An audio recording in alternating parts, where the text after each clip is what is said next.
dengan adanya PSBB, kemudian work from home, terjadi pergeseran kan di sini, di mana masyarakat mobilitasnya berkurang. Bahkan untuk beberapa saat yang lalu sangat jauh berkurang. Ini bisa kita alihkan, yaitu untuk mendorong dengan layanan-layanan tadi yang saya bilang, GrabFood, kemudian juga Express untuk pengantaran barang dan GrabMart. Bahkan saat ini sejak PSBB ini, para mitra-mitra pengemudi untuk pelayanan 4 roda juga sudah diberdayakan untuk pengantaran barang-barang ini. Di Grab sendiri kita ada kategorisasi, misalnya pengantaran barang, misalnya jumlah beratnya adalah sejumlah lebih dari sekian kilogram. Kemudian kita rekomendasikan tentu tidak menggunakan layanan 2 roda. Demikian juga makanan, apabila order makanan dalam jumlah besar, tentunya tidak bisa dibawa oleh 2 roda, secara otomatis kita rekomendasikan adalah pengantarannya dilakukan oleh 4 roda. Terjadi juga peningkatan di sini untuk proporsi, yaitu yang layanan yang kita sebut dengan GrabMart. GrabMart ini apa? Karena kita lihat dalam masa pandemi ini kebutuhan masyarakat untuk kebutuhan pokok itu meningkat.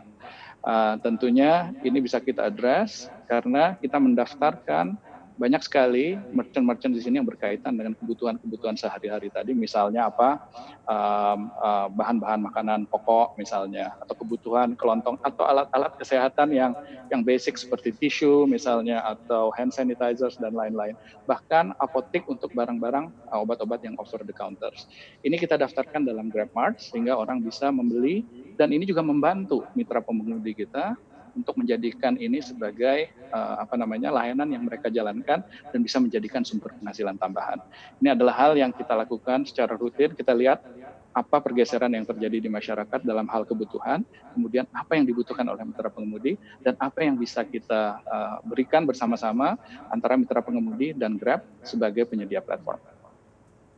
Ya, Pak Rizky, apakah kenaikan dari pelayanan GrabMart yang Anda katakan ini menjadi primadona di era pandemi ini bisa proporsional bila dibandingkan dengan kekurangan yang terpaksa harus dihilangkan begitu karena regulasi terkait dengan ojek online? Ya, tentunya sifatnya lain ya. Kita lihat misalnya kayak untuk transportasi ya, itu kan sangat erat kebutuhannya transportasi, ojek online transportasi itu kalau di masa normal sebelumnya untuk orang ke kantor, lalu juga untuk orang mengantar anak-anak biasanya sekolah, mulai dari anak sampai mahasiswa ya, jadi untuk bekerja dan untuk kegiatan edukasinya biasanya mereka. Dan itu tentunya sifatnya juga lain secara geografis dan kantong-kantong di Jakarta. Sementara untuk makanan mungkin erat untuk di daerah sentra makanan atau mungkin dekat-dekat dengan mall, tapi juga tidak not necessarily mall, tapi juga tempat-tempat yang banyak untuk kantong-kantong tempat merchant-merchant makanan. Dari segi jam juga beda. Untuk jam kantor dan jam sekolah biasanya sangat erat hubungannya kalau di pagi atau di sore menjelang malam atau menuju malam. Untuk makanan itu biasanya siang dan malam. Jadi ini emang sifatnya lain. Biasanya ini saling komplementari antara transportasi, kemudian makanan dan delivery. Ini dengan tidak adanya transportasi, kami mengerti, ini kita juga bersama-sama tahu bahwa ini adalah untuk kepentingan bersama, tapi dengan hilangnya waktu itu transportasi untuk beberapa kantong-kantong ini menyebabkan keseimbangan yang bergeser.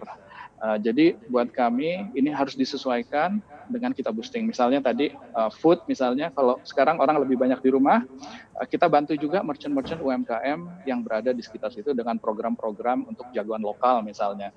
Jadi orang-orang yang pesan GrabFood bisa tahu makanan-makanan apa aja yang ada di situ. Dan